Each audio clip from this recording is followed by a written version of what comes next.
In a quiet village surrounded by red earth roads and tall trees lived a young girl named Zainabu. She was born into a humble home where love was rich, even when money was not. Her father was a farmer who worked the land with tired hands, and her mother sold vegetables at the village market. They were not wealthy, but they were proud, honest people. Zainabu grew up learning kindness before comfort. Her parents taught her that no hand is too small to give and no heart too poor to love. When she was old enough, they sent her to the university, sacrificing almost everything so she could have a better life. But life is not always gentle. Before Zainabu could enjoy the fruits of her education, sickness entered her home. First, her father fell ill. Not long after, her mother followed. Within a short time, Zainabu became alone in the world. The village that once felt warm now felt silent. She became an orphan with only her parents, old house, and memories to keep her company. She searched for work using her degree.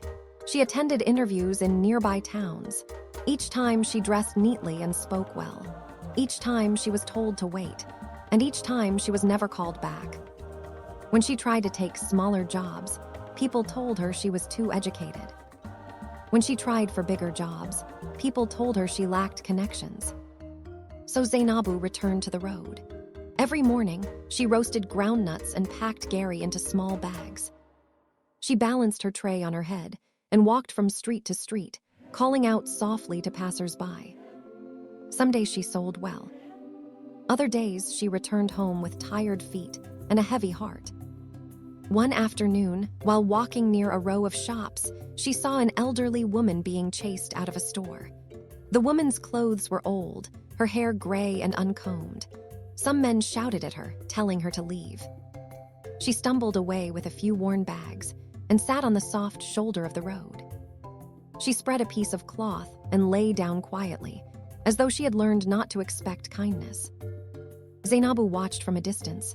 Her heart felt tight. She walked over and greeted the woman politely. She offered her some money, but the woman gently shook her head. "I cannot take money from you," the woman said, "but if you can buy me food, I will accept that." Zainabu did not hesitate. She bought the woman a warm meal and clean water. The woman ate slowly, blessing her with every bite. Zainabu smiled, wished her well, and continued her day. The next morning, Zainabu walked the same road. The old woman was still there, sitting quietly with her bags. This time, Zainabu sat beside her and asked her story. The woman spoke of loss. She spoke of a life that once held comfort, now reduced to dust. Yet her voice carried hope. She believed life could still turn around. That night, Zainabu could not sleep. She remembered her parents' words. She remembered hunger. She remembered loneliness. The house her parents left behind had 2 rooms. She made a decision that surprised even her. She returned to the woman and invited her to come home with her. Before the woman moved in, strange things began to happen in Zainabu's life. Interviews she felt confident about suddenly disappeared. Small business opportunities failed. Instead of moving forward, her life felt stuck in reverse. Still, she brought the woman home. That same week, Zainabu went for another interview. She returned disappointed. The job had gone to someone else. The old woman held her hands and prayed for her with a calm voice and strong faith. The very next day, Zainabu received a call. There had been a mistake. The job was hers. Not only that, the job required her to move to the city. Her life changed quickly. She was given a good house, a car, and a stable income. She bought new clothes and sent money back to the village. She brought the woman with her and introduced her proudly as her mother. From that day, she called her mama. Life finally felt sweet. At work, Zainabu was respected. She worked hard and stayed humble. One day, she met a charming man. He spoke kindly and seemed supportive. After some time, she brought him home to meet Mama. Mama made sure to watch him closely. Later that evening, she warned Zainabu. "There is something about this man that troubles my spirit," Mama said.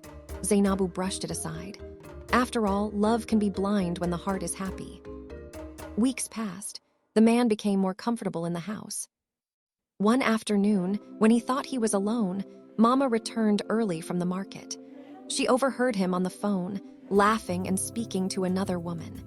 He said he was using Zainabu for money. He said he was sending the money to someone else and would soon take more. Mama confronted him.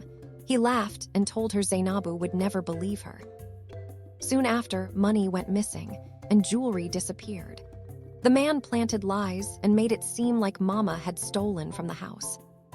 Zainabu was confused and hurt. In her pain, she chose the wrong voice to trust.